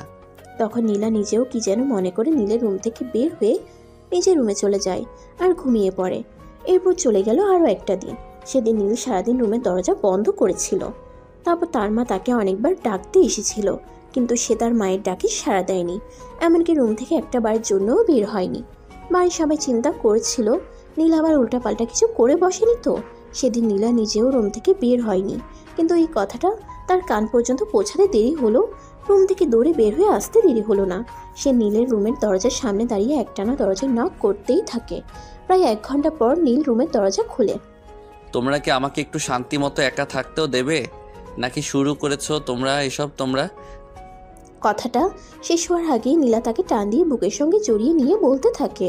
তুই সারাদিন রুমের দরজা বন্ধ করে আছিস কেন? কথাটা শুনে তো আমার কলেজাটা একদম শুকিয়ে যাচ্ছিল। আমি একা থাকতে চাই, আমাকে ছেড়ে দাও প্লিজ। নীলা তখনও নীলকে জড়িয়ে ধরে আছে পরিবারের সকলের সামনে, তাই নীল নিজেকে ছাড়ানোর জন্য প্রাণপণ চেষ্টা চালিয়ে যাচ্ছে। নীলা নীলকে ছাড়ছেই না। সে যেন আরো শক্ত করে নীলকে জড়িয়ে ধরছে, যেন কেউ এখনই তার কাছ থেকে নীলকে কেড়ে নেবে। এই, তুমি ছাড়বে আমাকে? এখানে পরিবারের সবাই রয়েছে, সবাই আমাদের দিকে তাকিয়ে আছে। তোমার কি একটু লজ্জা করছে না? না, আমার লজ্জা করছে না, কারণ আমি তোকে সারা দিন দেখতে পাইনি। তারপর আবার যখন শুনলাম তুই রুম থেকে বের হচ্ছিস না, তখন আমার মাথায় একদমই ঠিক ছিল না। যখন দুজনের মাঝে এইসব কিছু নিয়ে কথাবার্তা হচ্ছিল, তখন পরিবারের সবাই সেখান থেকে চলে যায়। তারপর দুজনে সেখানে কথা বলতে থাকে। আচ্ছা, তুই আমাকে কবে বুঝবি সেটা বলতো। তোমাকে বোঝার কোনো ইচ্ছে আমার নেই, তুমি এক্ষুনি এখান থেকে চলে যাও। কথাটা বলে নীল নীলাকে ধাক্কা দিয়ে সেখান থেকে সরিয়ে দেয়, আর সঙ্গে সঙ্গে রুমের দরজাটা আবারও বন্ধ করে ফেলে, আর রুমে বসে একা একা শুয়ে থাকে। এদিকে নীলা নিজের রুমে গিয়ে কান্না করতে থাকে। কেন নীল তার সঙ্গে এরকম করছে সে এটা কোনোভাবেই মেনে নিতে পারছে না। এভাবে দেখতে দেখতে আরও 2টা দিন কেটে গেল। পরিবারের সকল মানুষ দুশ্চিন্তায় পড়ে গেছে, কি করবে তারা কিছুই ভেবে পাচ্ছে না। ইতিমধ্যে তারা এমন অবস্থায় কোনো সিদ্ধান্ত নিতে পারছে না, কোন সিদ্ধান্তটা নিলে তাদের জন্য ভালো হবে কোনোভাবেই ভেবে পাচ্ছে না কিছু। তাই সেদিন নীলের বাবা মা নীলের সঙ্গে কথা বলতে গেলে, নীল, তুমি কি ভাবছো? তুমি কোন বিষয়ের কথা বলছো সেটা ক্লিয়ার করে বলো। আজ 5 দিন ধরে কলেজ যাচ্ছি না, সেটা নাকি অন্য কিছু? আমি নীলার কথা বলছি। তুমি এই বিষয়ে কি ভেবেছো? বাবা, আমার সিদ্ধান্ত আমি তোমাদেরকে জানিয়ে দিয়েছি। এখন আর নতুন করে আমার কাছে জিজ্ঞাসা করার মতো কিছুই থাকে না। সো এই বিষয়ে কথা বলে লাভ হবে না। কিন্তু দেখো, তোমাকেও তো একটা কথা ভাবতে হবে। নীলা আমাদের পরিবারের মেয়ে, তার সম্পর্কে আমরা সবাই খুব ভালো করেই জানি। সে যখন কিছু একটা চায়, যতক্ষণ পর্যন্ত সেই জিনিসটা তার না হয় ততক্ষণ পর্যন্ত সে কিন্তু কাউকে নিস্তার দেয় না। আচ্ছা, তোমরা পরের মেয়ের জন্য নিজের ছেলের জীবনটাকে এভাবে অতিষ্ঠ করছো কেন বলো তো? আমরা কিছুই করছি না বা কিছুই করতে চাইছি না। আমরা শুধু বলছি এমন কিছু করো না যেটা দুজনের জন্যই ক্ষতিকারক হয়ে দাঁড়ায়। আমরা শুধু এটাই বলতে চাইছি, যা করবে ভেবেচিন্তে করবে। তখনই নীলের মা নীলকে অনেক রিকোয়েস্ট করে বলতে থাকে নীলার বিষয়টা একটু ভেবে দেখবার জন্য। তখন নীল বলে, তোমরা আমার বাবা মা নাকি শত্রু? আমি তো সেটাই বুঝতে পারছি না। মানুষ আগে নিজের সন্তানের ভালো দিকটা চিন্তা করে, তারপর অন্য কিছু নিয়ে চিন্তা করে, কিন্তু তোমরা তো তার বিপরীত করছো। না বাবা, আমরা কিছুই বিপরীত করছি না। যেটা হতে পারে বা শুধু সেটাই বলছি। তখন নীলের বাবা তাকে বোঝাতে থাকে নীলা তার পছন্দের জিনিসটা না পেলে অনেকটাই হিংস্র হয়ে যায়। আর নীলের ক্ষেত্রেও যদি সেরকমটা করে তাহলে হয়তো সে নীলের অনেক বড় একটা ক্ষতি করে দিতে পারে। কিন্তু নীল সেই সব কিছুতে ভয় পায় না, তাই সে বলে, তোমরা যদি সেই রকম কিছু নিয়ে ভয় পেয়ে থাকো তাহলে আমি বলবো আমি এই বাড়ি ছেড়ে চলে যাব, যেখানে নীলা আপুর কোনো অস্তিত্ব থাকবে না। তাহলে তো আমাকে বলতেই হবে, তুমি এখনও সেই ছোটই রয়ে গেছো। তোমার মধ্যে জ্ঞান বুদ্ধি বলতে কোনো কিছুই উদয় হয়নি। তখন নীলের মা আরও বলতে থাকে, এই শহরে কারোর ঠিকানা খুঁজে বের করা কঠিন কোনো কাজ নয়। নীল যেখানেই থাক না কেন, নীলের যদি মনে জেদ উঠে তাহলে সে যেখান থেকেই পাক খুঁজে বের করে তার ক্ষতি করবেই। তাই নীলের বাবা মা তাকে অনেক করে বুঝিয়ে বলে, তোমার ভালোর জন্যই বলছি, তুমি নীলাকে অ্যাকসেপ্ট করে নাও। তোমরা আমার কোন ভালোটার কথা বলছো? আমি কিন্তু সত্যি বুঝতেই পারছি না। নীলা আপুকে অ্যাকসেপ্ট করলে আমার কোন ভালোটা হবে? দেখো, আমি তোমার বাবা, আমি এত কিছু বুঝি না। জাস্ট এইটুকু তোমাকে বলতে চাই, তুমি নীলাকে মেনে নিবে এবং আগামীকাল তাকে নিয়ে এক জায়গায় ঘুরতে যাবে। সেখানে তোমরা 1 মাস থাকবে। 1 মাস থাকার পর যদি তোমাদের দুজনের মনে হয় যে তোমরা দুজন সারা জীবন একসাথে থাকতে পারবে, তাহলে তোমাদের একসঙ্গে রাখার সিদ্ধান্ত আমরা নিব। আর যদি না পারো তাহলে হয়তো আমাদের অন্য কিছু ভেবে দেখতে হবে। তাহলে এখনই সেটা করো, কারণ আমি এই মেয়ের সঙ্গে আর যাই হোক একসঙ্গে থাকতে পারবো না। কিন্তু তার বাবা মার কথাই কোনো পাত্তা না দিয়ে তাকে বলে আগামীকালকে তাকে 1 মাসের জন্য নীলাকে নিয়ে বাইরে যেতে হবে। কি আর করা, বেচারি নীলা একদম নিরুপায় হয়ে পড়েছে। তার হাতে আর কিছুই করার নাই। এখন তার বাবা মা তাকে যেটা বলেছে সেটাই করতে হবে, তাই সে বাধ্য হয়ে রাজি হয়। পরের দিন সকাল হতে না হতেই নীলা একদম ব্যাগপত্র গুছিয়ে রেডি হয়ে বসে আছে কখন নীল তাকে নিয়ে বের হবে। কিন্তু এদিকে নীল রুমের মধ্যে বসে বসে কান্না করছে। তখনই নীলার মা সেই রুমে আসে। কি ব্যাপার নীল, কি হয়েছে? তুমি এভাবে বসে বসে কান্না করছো কেন? প্লিজ বড় মা, তুমি আমাকে বাঁচাও। আমি তোমার মেয়েকে নিয়ে থাকতে পারবো না। তাছাড়া তোমার মেয়ে আমার আপন চাচাতো বোন। আমি যদি তাকে বিয়ে করি, সমাজের মানুষ আমায় কি বলবে? দেখো বাবা, আমি তো এই বিষয়ে কিছু বলতে পারবো না, সেটা তুমি খুব ভালো করেই জানো। কারণ তুমি তো জানোই আমার মেয়ে সম্পর্কে। আমার মেয়ে কখনোই আমার কোনো কথা শোনে না। নীলের যেন তখন চিৎকার করে কান্না করতে ইচ্ছে করছিল, কিন্তু কি করবে, কিছুই তো করার নেই, সবই ভাগ্যের পরিহাস। তাই সে বাধ্য হয়ে রেডি হয়ে নিল, আর তার মা তার কাপড় চোপড় সব গুছিয়ে দিল। যাওয়ার সময় তার বাবা তার হাতে মোটা অঙ্কের একটা টাকার বান্ডেল ধরিয়ে দিয়ে বলল, এটা নিয়ে যাও, তোমাদের যেভাবে ইচ্ছে সেভাবে এনজয় করো। আর যদি টাকার প্রয়োজন হয় তাহলে একবার শুধু আমায় ফোন করো, যত টাকা লাগবে আমি পাঠিয়ে দিব।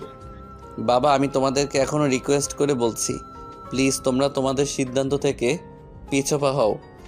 তুই হাসি মুখে সবার থেকে বিদায় নিবি, নাকি বিদায় নেওয়ার সময় আরো 2-4টা খাওয়ার ইচ্ছে রয়েছে তোর?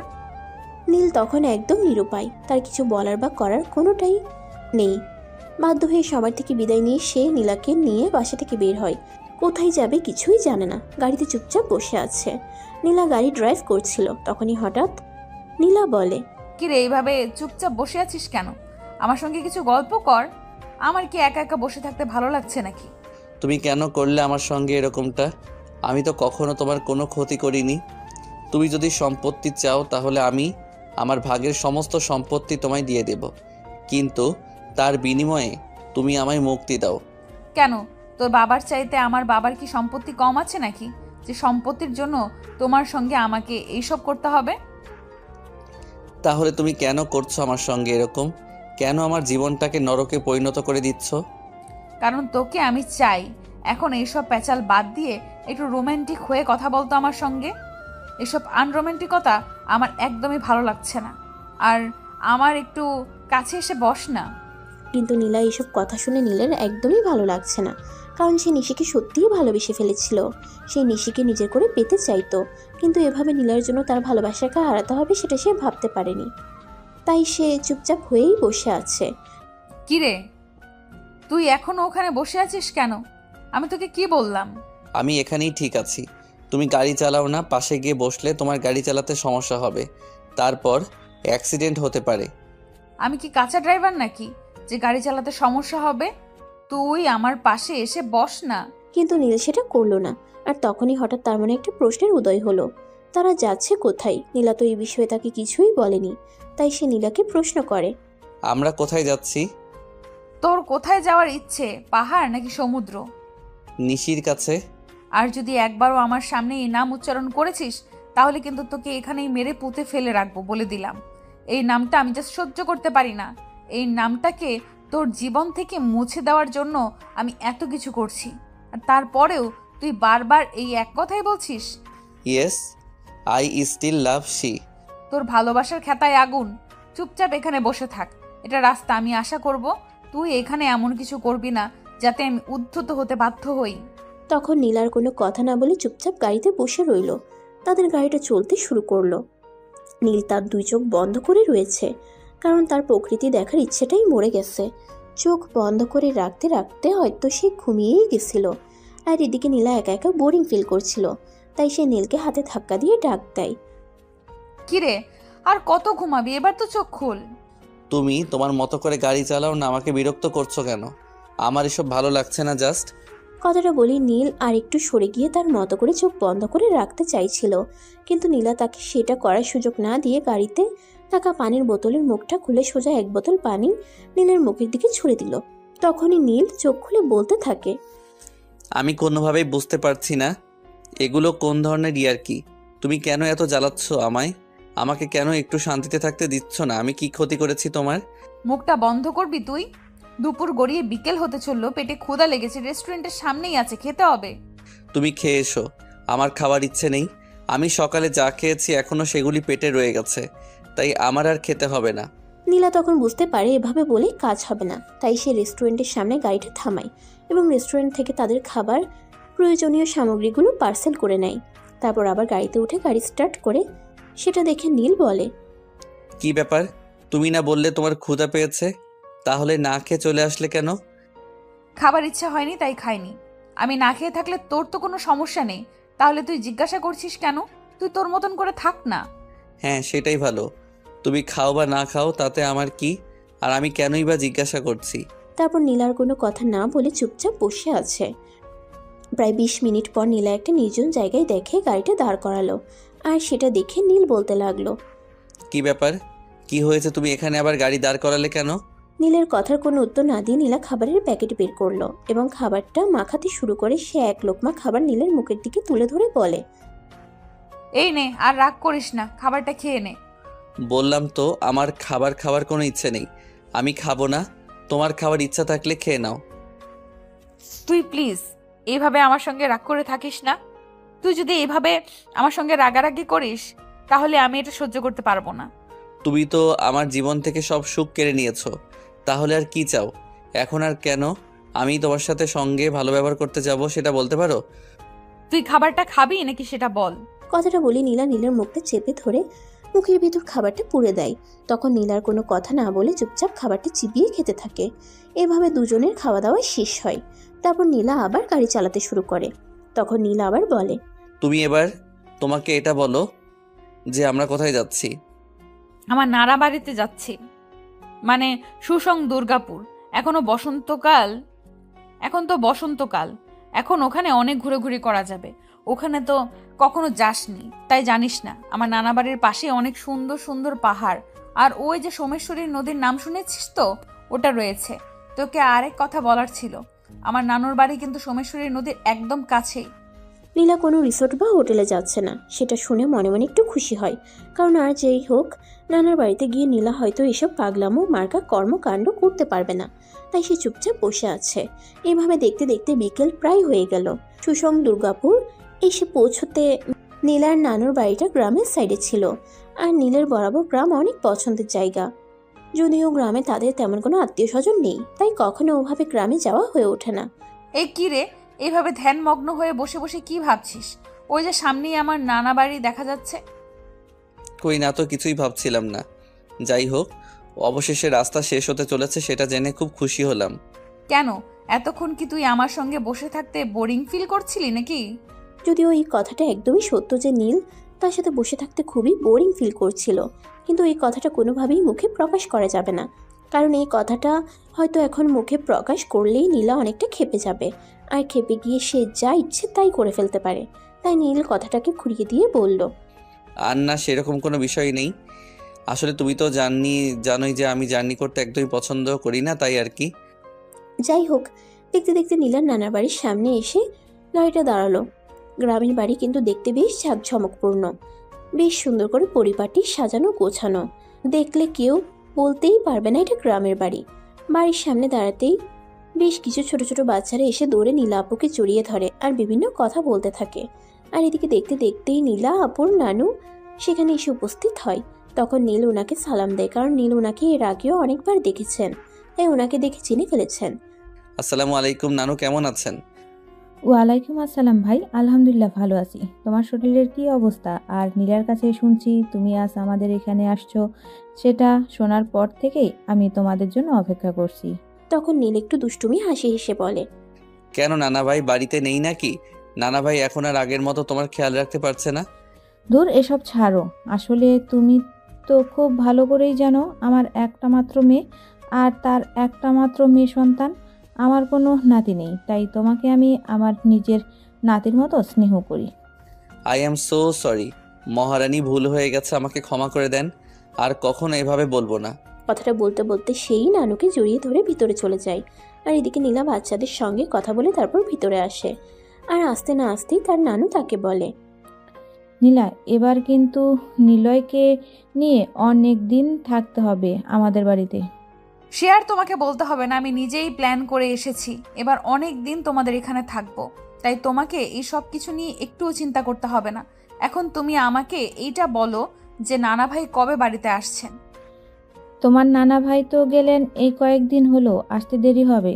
তোমার নানা ভাই বাড়িতে নেই বলে তোমাকে এসব নিয়ে চিন্তা করতে হবে না। তোমার যতদিন ইচ্ছে তুমি ততদিন এখানে থাকতে পারো, কোনো সমস্যা নেই। হ্যাঁ, সে তো আর তোমাকে বলতে হবে না। এখন আমাদের খাবার ব্যবস্থা করো, খুব ক্ষুধা পেয়েছে। আর নীল, তুই আমার সঙ্গে আয়, হাত মুখ ধুবি। কথাটা বলতে বলতে হাত ধরে টানতে টানতে নীলকে ওয়াশরুমে নিয়ে যায়। সেখান থেকে দুজন ফ্রেশ হয়ে তারপর খাবার টেবিলে জয়েন করে। একসঙ্গে খাওয়া দাওয়া শেষ করলে নীল বলে, আমি খুবই টায়ার্ড ফিল করছি, আমাকে একটু রেস্ট নিতে হবে। আমি কোন রুমে থাকবো সেটা একটু বলে দিবে যেন। ওই যে ডান দিক দিয়ে গিয়ে 2 নাম্বারটাতে থাকবে, আর 3 নাম্বারটায় নীলা থাকবে। আরে না বুড়ি, সেটা হবে না। আমি আর নীল দুজনে এক রুমে থাকবো। সে তোদের যেভাবে ইচ্ছা, তোরা সেভাবেই থাক, আমার কোনো সমস্যা নেই। কথাটা বলতে বলতে নীলার নানু সেখান থেকে উঠে চলে যায়। আর এদিকে নীল সেখান থেকে উঠে রুমের দিকে অগ্রসর হতে থাকে। তখন নীলা তার পিছু পিছু রুমে আসে। কিরে, খুব বেশি টায়ার্ড হয়ে পড়েছিস নাকি? আমি কি তোর হাত পা একটু টিপে দেব? না, সেটার কোনো প্রয়োজন হবে না, আমি ঠিক আছি। একটু ঘুমালে সব ঠিক হয়ে যাবে। তুমি আমায় কোনো বিরক্ত করো না, আমাকে একটু একা থাকতে দাও। সেটা বললে হবে নাকি? আমি তোকে নিয়ে এত দূর এসেছি, তোকে একা থাকতে দেওয়ার জন্য নাকি? আমার সঙ্গে টাইম পাস করবি সেটার জন্যই তো তোকে এখানে নিয়ে এসেছি। কথাটা বলতে বলতে নীলা নীল দুজনেই রুমে প্রবেশ করে। আর নীলার সঙ্গে সঙ্গে রুমের দরজাটা বন্ধ করে দেয়।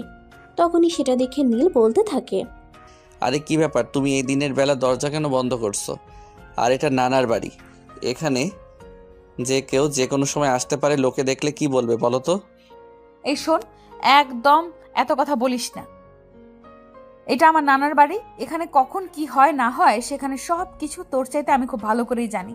তাই বলে তুমি দিনের বেলা রুমের দরজা কেন বন্ধ করছো? তুই আর আমি একসঙ্গে রুমে থাকবো, আর তখন যদি সেখানে নানু কাবাবের হাড্ডি হতে চলে আসে? আচ্ছা, আমরা কি হাজব্যান্ড ওয়াইফ নাকি যে আমরা দুজন একই রুমে থাকছি আর সেখানে নানু চলে আসলে কোনো সমস্যা হবে? এক চট দিয়ে তোর সব কটা দাঁত ফেলে দিব। তোদের কতবার বলেছি তুই আমাকে নিজের ভাবতে শুরু কর, সেটা তোর জন্য ভালো হবে, আমার জন্য ভালো হবে। কথাটা বলতে বলতে নীলা বিছানাটা গুছিয়ে নীলকে বিছানায় শুতে বলে। নীল নীলার সঙ্গে কোনো তর্কে না গিয়ে চুপচাপ বিছানায় শুয়ে পড়ে। আর একপাশে নীলা এসে শুয়ে পড়ে। নীল ঘুমিয়ে পড়ছিল। তখনই নীলার হাত ধরে টান দিয়ে একদম তার বুকের কাছে নিয়ে নেয়। তখনই নীল বলতে থাকে, আরে নীলা আপু, এসব কি করছো তুমি?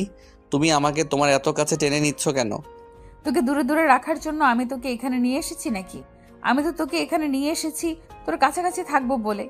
এখন কোনো কথা না বলে চুপচাপ আমার বুকে এসে ঘুমিয়ে পড়তো। ছোটবেলা থেকেই একা একা ঘুমানোর অভ্যাস, কাউকে সঙ্গে নিয়ে ঘুমানোর অভ্যাস নীলের কখনোই ছিল না। তাই অনেকক্ষণ সময় চলে যাবার পরও তার চোখে কোনোভাবেই ঘুম আসছিল না। সে শুধু ছটফটই করছিল। তখনই নীলা বলে, কি রে, এভাবে ছটফট করছিস কেন? কোনো সমস্যা হয়েছে নাকি? কোনো সমস্যা হয়ে থাকলে আমাকে বল, আমি সলভ করি। তখন নীল তার উক্ত সমস্যাটির কথা বলে। আর নীলা তখন তাকে তার বালিশে গিয়ে ঘুমানোর অনুমতি দেয়। নীল যেন হাফ ছেড়ে বাঁচল। সে বালিশে শুয়ে কিছুক্ষণের মধ্যেই ঘুমিয়ে পড়ল। সন্ধ্যার দিকে তার নানু তাদের দুজনকে ডেকে ঘুম থেকে তুলে তারপর নাস্তা করায়। আর সবাই মিলে একসঙ্গে বসে গল্প করতে থাকে। আর এভাবে দেখতে দেখতে সন্ধ্যা পেরিয়ে রাত হয়ে গেল। সবাই মিলে একসাথে রাতের খাবার খেয়ে যার যার রুমে চলে যায়। নীল বিছানার এক পাশে মন খারাপ করে শুয়েছিল। তখনই নীলা রুমের দরজা বন্ধ করে তার পাশে গিয়ে বসে। আর তার মাথায় হাত বুলিয়ে দিতে দিতে বলে, কিরে নীল, কি হয়েছে? তুই এভাবে মন খারাপ করে শুয়ে আছিস কেন? আর শোন, আমরা আগামীকাল একটু ঘুরতে বের হব। তুমি যাও, আমার ঘুরতে যাওয়ার কোনো ইচ্ছে নেই, আমার একদমই ভালো লাগছে না, প্লিজ আমায় একা থাকতে দাও। কথাটা বলে নীল বালিশে মুখ লুকিয়ে শুয়ে পড়েছিল। তখন নীলা আর তাকে কোনো কথা না বলে বিছানার একপাশে বালিশ নিয়ে শুয়ে পড়ে। সে মনে মনে একটু অনুতপ্ত হচ্ছিল। হয়তো নীলের সঙ্গে এটা করা তার একদমই উচিত হচ্ছে না, কিন্তু কি করবে? সে যে নীলকে সত্যিই ভালোবেসে ফেলেছে। তাকে ছাড়া তার জীবনের যে কোনো অস্তিত্বই নেই। এইসব কথা ভাবতে ভাবতে কখন যে চোখে ঘুম চলে আসলো সেটা ঠিক বলতেই পারবে না। মাঝ রাত্রিরে হঠাৎ কারোর গরম নিঃশ্বাসে নীলার ঘুমটা ভেঙে গেল।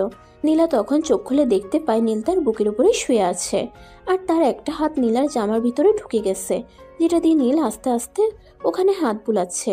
হতে পারে সে প্রথমবার কোনো মেয়ে মানুষকে এতটা কাছে পেয়েছে। আর যে কোনো ছেলেই হোক না কেন, একটা মেয়েকে এতটা কাছে পেয়েছে, তার মধ্যে কাম বাসনা থাকবে, এটাই তো স্বাভাবিক।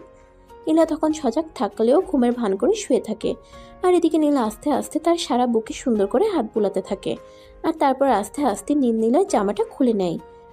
নীলাও তখন তার সঙ্গে রেসপন্স করতে থাকে, কারণ তার তো এটাই কামনা ছিল নীল তার সঙ্গে একটু ক্লোজ হোক। তখনই হঠাৎ করে হয়তো নীলের ঘুমটা ভেঙে গেল, আর সে নিজেকে এমন অবস্থায় দেখে নীলাকে বলতে থাকে, I am so sorry, please আমায় ক্ষমা করে দাও। ধুর পাগল, সরি বলছিস কেন? আমার কাছে আয়, আমি তো এটাই চাই। কথাটা বলে নীলা আবারও নীলকে টান দিয়ে তার কাছে টেনে নেয়, আর তখন সে নিজেই নীলকে উত্তেজিত করতে শুরু করে। নীল যদিও বারবার তাকে বাধা দিচ্ছিল, কিন্তু সে তো একটা পুরুষ মানুষ। একটা মেয়ে যদি এভাবে তার কাছে আসে, তাহলে সে নিজেকে কিভাবে ধরে রাখবে? তাই সে নিজেও নীলার সঙ্গে সুখের খোঁজে গভীর সমুদ্রে ডুব দিতে শুরু করে। প্রায় 40 মিনিট পর তাদের মনোবাসনা পূর্ণ হলে একে অপরকে জড়িয়ে ধরে ঘুমিয়ে পড়ে। পরের দিন ফজরের আজান দেওয়ার আগেই নীলা নীলকে ঘুম থেকে ডেকে তুলে। এই নীল, তাড়াতাড়ি ঘুম থেকে উঠ। বুড়ি ঘুম থেকে ওঠার আগেই ফ্রেশ হয়ে আসতে হবে। বুড়ি যদি এইসব কিছু জানতে পারে, তাহলে হাসাহাসি করবে। কি বলছো তুমি? আমি তো কিছুই বুঝতে পারছি না। হাসাহাসি কেন করবে? আমরা কি এমন করলাম? আরে রাতে তুই আমার সঙ্গে যা কিছু করেছিস, এরপর কি ফ্রেশ হতে হবে না? আর এটা যদি বুড়ির সামনে গিয়ে করি, তাহলে বুড়ি আমাদের দুজনকে নিয়ে হাসাহাসি করবে, সেটা তুই জানিস। আসলে মূল কথা হলো নীল এটাই জানে না যে সে যেটা করে যে তারপর গোসল করতে হয়। তাই নীলা তাকে সম্পূর্ণ বিষয়টা বুঝিয়ে বলে, এবং তার নানু ঘুম থেকে ওঠার আগেই দুজনে ফ্রেশ হয়ে চলে আসে রুমে। সকালবেলা যখন নীলার নানু দুজনকে নাস্তার টেবিলে ডাকছিল, তখন নীলার চুলগুলো ভেজা দেখে তার নানু বলে, কিরে, আমি তো সবেমাত্র তোদের দুজনকে ঘুম থেকে ডেকে তুললাম, কিন্তু তোর চুলগুলো ভেজা কেন? তখন নীলা কি বলবে কিছুই ভেবে পাচ্ছে না। আসলে সত্যি কথাটা বলতে গেলে হয়তো তার নানুর কাছে তাকে দু একটা কথা শুনতে হবে, তাই সে একটু চিন্তা ভাবনা করে তারপর তার নানুকে বলে, আসলে নানু, গতকাল রাতে ঘুমানোর আগে আমি আমার চুলে হেয়ার জেল লাগিয়েছিলাম, তাই চুলগুলো এমন ভেজা ভেজা দেখাচ্ছে। তার নানু বিষয়টা কতটা বুঝতে পারলো আর কতটা বুঝতে পারলো না সেটা বোঝা না গেলেও তিনি একটা মুচকি হাসি দিয়ে নাস্তা শেষ করে নিলেন। আর নাস্তা শেষ হতে না হতেই নীলার নানু নীলাকে বলে, নীলা, তুই একটু আমার সঙ্গে রান্নাঘরে আয়। আজ আমাদের কাজের মেয়েটা আসতে পারেনি, তার নাকি শরীর খারাপ। আমি একা একা তো রান্নাটা সামলাতে পারবো না, তুই একটু আমার সাহায্য করবি? ঠিক আছে, সে না হয় বুঝলাম, কিন্তু তুমি তো জানো যে আমি ওইসব রান্নাবান্না কখনোই করিনি, তাহলে আমি করব কিভাবে? তখন তার নানুকে কোনো কথা বলার সুযোগ না দিয়ে পাশ থেকে নীল বলতে থাকে, নানু, কোনো সমস্যা নেই, তুমি কোনো চিন্তা করো না, আমি তোমায় সাহায্য করতে পারবো, তুমি চলো তো। কথাটা বলতে বলতে নীল নানুকে নিয়ে রান্নাঘরে চলে যায়, আর সেখানে নানুকে রান্নার কাছে সহযোগিতা করতে থাকে। এইভাবে দেখতে দেখতে প্রায় দুপুর হয়ে এলো। তারপর সবাই মিলে একসঙ্গে দুপুরের খাবারটা খেয়ে নিল। বিকেলবেলা নীলা তার নানুকে বলে, নানু, আমি নীলকে নিয়ে একটু বেড়াচ্ছি, ওই পাহাড়ের দিকে একটু ঘুরতে যাব, আর ফিরতে হয়তো রাত হয়ে যাবে। তখন নীলার নানু তাকে বলে, ঘুরতে যাওয়া ভালো কথা, কিন্তু তাই বলে এটা গ্রামের বাড়ি, এখানে রাত করা ভালো কথা নয়। নীলা যেন সন্ধ্যার মধ্যে বাড়িতে ফিরে আসে, আর তখন নীলাও তার নানুকে বলে সে সন্ধ্যার মধ্যেই বাড়িতে ফিরে আসবে। তারপর নীলা নীলকে নিয়ে বাড়ি থেকে বের হয়ে যায়। প্রথমেই তারা চলে যায় সুসং দুর্গাপুরের বিরিশির কালচার একাডেমি দেখতে। সেখানে তারা বেশ কিছুক্ষণ ঘোরাঘুরি করে। তারপর সেখান থেকে বের হয়ে চলে যায় বিজয়পুর নীল পানি আর সাদা মাটির পাহাড় দেখতে। সেখানেও তারা বেশ কিছুক্ষণ ঘোরাঘুরি করে। তারপর সেখান থেকে গাড়ি নিয়ে বের হয়ে যায় রানী রাসমণির স্তম্ভ দেখতে। আর সবশেষে তারা যায় কমলা বাগান দেখতে। এখানে ঘোরাঘুরি করতে করতেই বিকেল হয়ে আসছিল। তখনই নীল নীলাকে বলে, সন্ধ্যা হয়ে আসছে, চলো এবার বাড়ি ফেরা যাক। নীলের কথায় নীলা গাড়িতে উঠে আর গাড়ি চালাতে শুরু করে দেয়। দেখতে দেখতে তারা দুর্গাপুর শহরে এসে পৌঁছে। সেখানে একটা ফুচকার দোকান দেখে নীলা গাড়িটা দাঁড় করায়। নীলকে গাড়ি থেকে নামতে বলে। নীল, গাড়ি থেকে নাম, ওই একটা ফুচকার দোকান, ওখান থেকে 2 প্লেট ফুচকা খাওয়া যাক। না, আমার আসলে ওইসব ফুচকা খাওয়ার কোনো ইচ্ছাই নেই, তুমি খেলে খেতে পারো। তুই নামবি নাকি এখানে ভরা রাস্তার মধ্যে আমি আমার রূপ দেখাতে শুরু করব? তখন নীল বুঝতে পারে যে সে যদি নীলার কথা না শুনে তাহলে হয়তো নীলা রেগে গিয়ে এখানেই উল্টাপাল্টা কিছু করে বুঝতে পারে, তাই সে সেটা করবার সুযোগ না দিয়ে গাড়ি থেকে নেমে আসে আর নীলার সঙ্গে ফুচকায় জয়েন করে। খাওয়া দাওয়ার পর শেষ হলে তারা বাড়িতে চলে আসে আর বাড়িতে আস্তে আস্তে প্রায় রাত হয়ে যায়। তখনই তার নানু তাকে বলে, কি ব্যাপার নীলা, তোকে তো বলেছিলাম রাত করা যাবে না, তারপরও তুই কেন রাত করে বাড়িতে? তুমি বলেছিলে কোনো সমস্যা হতে পারে, কিন্তু আমাদের তো কোনো সমস্যাই হয়নি, তাহলে এত পেঁচাল পারছো কেন? যাও তো ভিতরে, এত পেঁচাল ভালো লাগছে না। কথাটা বলতে বলতে নীলা দুজনে ভিতরে চলে আসে। এরপর চলে গেল আরো বেশ কয়েকদিন। প্রায় সপ্তাহ খানেক পর হঠাৎ একদিন নীলা নীলকে নিয়ে তার নানুর কাছে বলে, তারপর বাড়ি থেকে বের হয়। আজ আবার তুমি আমাকে নিয়ে কোথায় যাবে? আজ তো গাড়ি নিয়ে বের হলাম না। আজ এই তো একটু কাছে যাব, হাঁটতে হাঁটতে যাব, অনেক দিন হেঁটে কোথাও যাওয়া হয় না, তাই আজ গাড়ি নিয়ে বের হলাম না। দেখতে দেখতে দুজন হাঁটতে হাঁটতে সোমেশ্বরী নদীর তীরে এসে পৌঁছায়। তখনই তারা দুজন হাঁটতে হাঁটতে ব্রিজের উপরে চলে আসে। তখনই নদীতে মোটামুটি পানি ছিল, আর যেদিকে একটু টান জায়গা ছিল সেদিকে অনেকগুলো বালু তোলার মেশিন কাজ করছিল। নীলা এই প্রথমবার বালু তোলার মেশিন দেখেছে, তাই সে একটু বেশি আনন্দিত হচ্ছে। তখনই নীলা তাকে প্রশ্ন করে। কথাটা বলতে না বলতেই পাশ থেকে নীলা বলে ওঠে, কিরে, এবার তুই কি সিদ্ধান্ত নিয়েছিস? আমার সঙ্গে থাকবি নাকি থাকবি না? আচ্ছা, তুমি কেন আমার সঙ্গে এরকম করছো বলো তো? তুমি নিজের সুখে যেটা করেছো সেটা তো চরম অন্যায়, তারপর আবার আমার সঙ্গে এরকম কেন করছো? আমি তোকে যেটা জিজ্ঞেস করেছি তাই সেটার উত্তর দে। আমি তোর কাছ থেকে আর কোনো কথা শুনতে চাইছি না, আমি আমার কথার উত্তর শুধুমাত্র চাই। আমি তোমার সঙ্গে থাকবো না, কারণ তোমার সঙ্গে থাকা যায় না। কথাটা বলতে না বলতেই পাশ থেকে নীলা বলে ওঠে, তাই নাকি? আচ্ছা ঠিক আছে, যখন আমি তোর ভালোবাসা পাবোই না তখন আমি আর নিজেকে বাঁচিয়ে রাখার চেষ্টা করতে চাই না। আমি আজই এবং এক্ষুনি নিজেকে শেষ করে দিব। আর এসব তুমি কি বলছো? তোমার কি মাথা খারাপ হয়ে গেছে নাকি? তুমি আমাকে পাবে না বলে নিজেকে শেষ করে দেবে কেন? কিন্তু নীলা সেই কথাটা শেষ হবার অপেক্ষা না করেই ব্রিজের উপর থেকে সোজা নদীতে ঝাঁপ দেয়। সেটা দেখে নীলা ঠিক থাকতে পারছে না, সে চিৎকার করতে শুরু করে আর তার চিৎকারে আশেপাশের মানুষজন এসে জড়ো হয় আর তাকে জিজ্ঞাসা করতে থাকে কি হয়েছে। তখন সে তাদেরকে সবটা খুলে বলে, কিন্তু তাদের তো আর কিছুই করার ছিল না। সেখানে পানিতে মানুষ পড়েছে সেরকম কোনো চিহ্ন দেখা যাচ্ছে না। আর এদিকে নীল চিৎকার করে কাঁদতে কাঁদতে বলছে, নীলাপু, এটা তুমি কি করলে? আমি তোমাকে ভালোবাসি না এটা বলাতে তুমি নিজের জীবন দিয়ে দিলে। এখন আমি বাড়িতে ফিরবো কোন মুখে? সবাই তো আমাকে খুনি বলবে, আমি ইচ্ছা করে তোমাকে মেরে ফেলেছি। প্লিজ তুমি ফিরে এসো। কিন্তু এসব কিছু তো শুধুমাত্র ফাঁকা আর্তন। মাত্র নীলার কান পর্যন্ত সেই সব কথা পৌঁছাচ্ছে না, কারণ নীলা তো অনেকক্ষণ আগে সেখান থেকে ডুব দিয়ে নদীর কিনারে চলে গেছে। এদিকে নীল মাটিতে বসে বসে কান্না করছে, আর এদিকে নীলা মানুষজনের ভিড়ে দাঁড়িয়ে দাঁড়িয়ে সেই মজা দেখছে। নীলাকে ভেজা কাপড়ে দেখে ওখানে উপস্থিত সবাই তার পরিচয় জিজ্ঞাসা করে, আর তার কাপড় ভেজা কেন সেটা জিজ্ঞাসা করে। তখন নীলা সবাইকে চুপ থাকতে বলে, আর নীল কি করে না করে সেই সব কিছু দেখতে বলে। নীল তো এদিকে চিৎকার করেই চলেছে, নীলা প্লিজ তুমি একবার ফিরে এসো, আমি তোমাকে অ্যাকসেপ্ট করে নেব, আর কখনো তোমার সঙ্গে ওভাবে কথা বলবো না, কিন্তু তুমি আমাকে খুনি বানিয়ে দিও না। তখন নীলা নীলের মাথায় হাত রেখে পিছন থেকে বলতে থাকে, কি ব্যাপার খোকা, কি হয়েছে? তুমি এভাবে কাঁদছো কেন? আমার আপন চাচাতো বোন নীলা আপু আমাকে ভালোবাসতো, কিন্তু আমি অন্য একজনকে ভালোবাসতাম। সেই কারণে তার ভালোবাসা অ্যাকসেপ্ট করতে পারিনি, তাই সে নদীতে ঝাঁপ দিয়েছে। এখন আমি বাড়িতে ফিরবো কোন মুখে আপনি বলেন তো? পিছনে না তাকিয়ে নীল কথাগুলো বলছিল, তাই নীলাও তার পেছন থেকে বলতে থাকে, এত চিন্তা করার কিছুই নেই খোকা, তুমি যদি এতই কষ্ট পেয়ে থাকো তাহলে তোমার সঙ্গে তুমি আমাকে নিয়ে যেতে পারো।